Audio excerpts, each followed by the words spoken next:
Chaos has returned to global financial markets, and it does not appear that there will be an easy fix this time. For the first 4 months of 2019, the mainstream media told us over and over again that a great deal of progress was being made on a trade deal with China and that negotiations would soon reach a final conclusion. But now it's become clear that those news reports were fake news. For a variety of reasons, the Chinese have been slow playing negotiations all along. Once they got the Trump administration to suspend the implementation of any new tariffs while negotiations were ongoing, the Chinese no longer had any urgency to reach an agreement. In fact, if the Chinese could have run out the clock all the way to the 2020 election, they surely would have done so. They would very much prefer to negotiate with someone else, and I think that President Trump has finally figured out that he was being played. It's enough. Thank you. Thank you very much. On Sunday, in a very angry two-part tweet, Trump announced he is going to slap China with huge new tariffs. For 10 months, China has been paying tariffs to the USA of 25% on $50 billion of high-tech and 10% on $200 billion of other goods. These payments are partially responsible for our great economic results. The 10% will go up to 25% on Friday. $325 billion of additional goods sent to us by China remain untaxed, but will be shortly at a rate of 25%. The tariffs paid to the USA have had little impact on product cost, mostly borne by China. The trade deal with China continues, but too slowly as they attempt to renegotiate. No. In response to Trump's angry tweets, the Chinese suggested that they may cancel this week's negotiations. Chinese Vice Premier Li He had planned to bring a large delegation to Washington on Wednesday to hash out a trade deal, and there'd been talk in recent days that something resembling a deal could result. Instead, two sources briefed on the talks said the Chinese side may back out of this week's negotiations. That was pegged to Trump's new threats, they said, which abandoned a 6-month truce after Beijing waffled on some previously discussed commitments. And according to reporter Edward Lawrence, the negotiations have now officially been cancelled. Chinese Vice Premier Li He has cancelled his trip to Washington this week for trade talks following a tweet by President Donald Trump threatening more tariffs because the talks have moved too slowly. Needless to say, global financial markets did not respond well to this news. For most of the year, hope that a trade agreement was imminent had lifted stocks, but now that hope appears to be gone.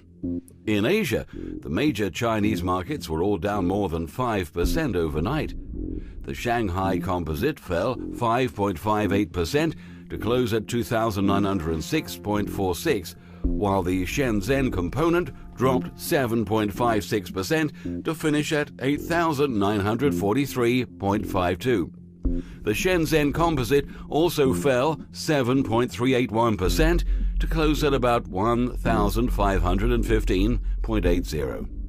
The CSI 300, which tracks the largest listed stocks on the mainland, declined 5.84% to 3,684.62. Over in Hong Kong, the Hang Seng Index slipped 2.90% to close at 29,209.82. Hong Kong listed shares of Chinese telecommunications equipment company ZTE plummeted 8.82%, with the company being caught in the crossfire as Beijing and Washington spar over trade. Its Shenzhen-listed counterpart also fell 9.98%. The MSCI Asia X Japan Index tumbled 1.76% as of 4:12 p.m. Hong Kong, Singapore time. The offshore Chinese yuan also declined to 6.7790 against the dollar, From highs of around 6.72 last week, its onshore counterpart changed hands at 6.7655 against the greenback from around 6.73 last week. And oil prices immediately began falling as well.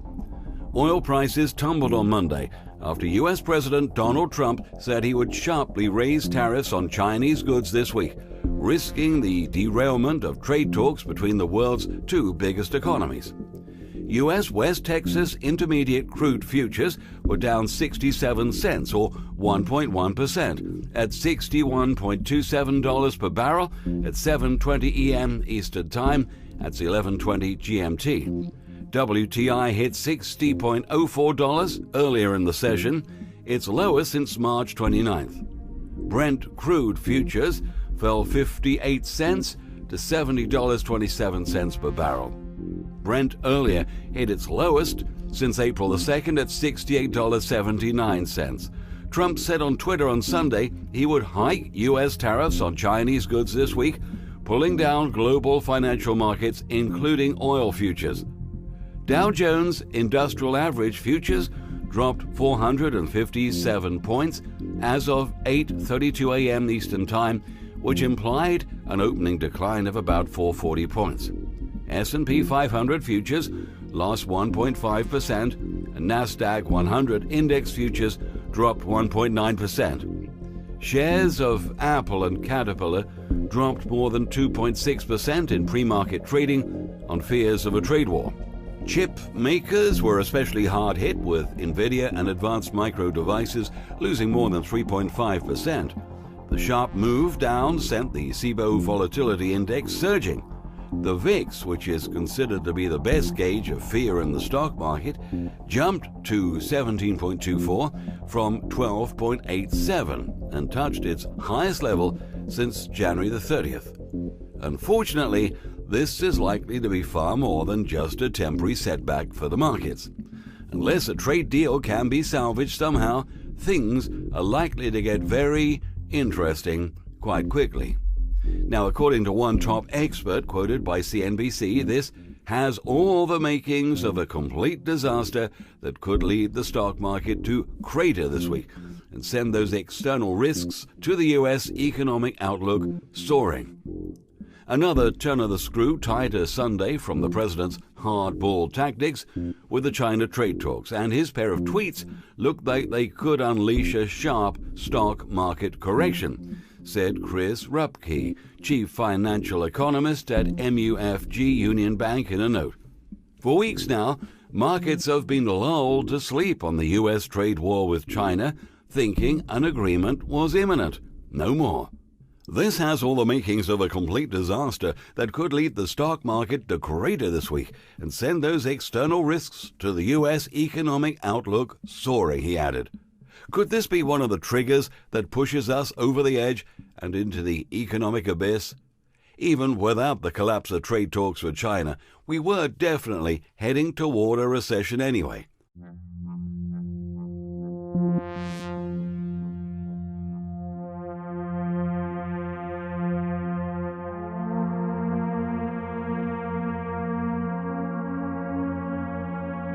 I really like how economist John Williams made this point during a recent interview with Greg Hunter. We have a recession in place.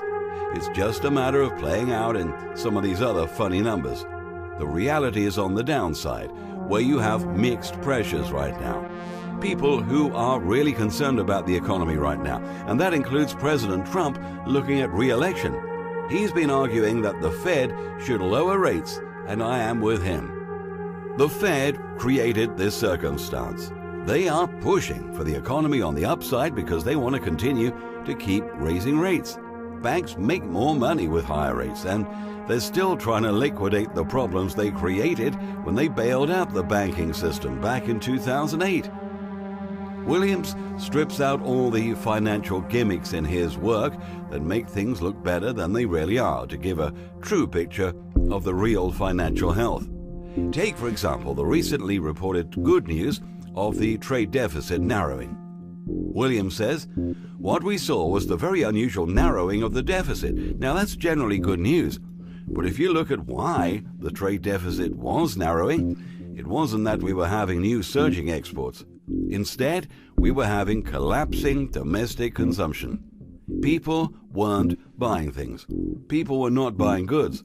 So the imports were falling off, and that narrowed the deficit.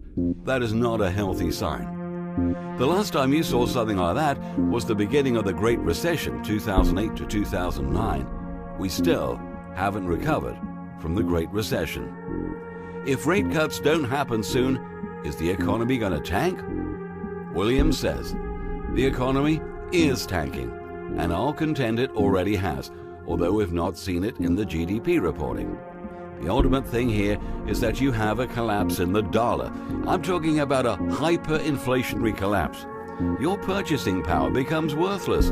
What you have in gold or canned goods or real estate, that'll be your assets, hard assets.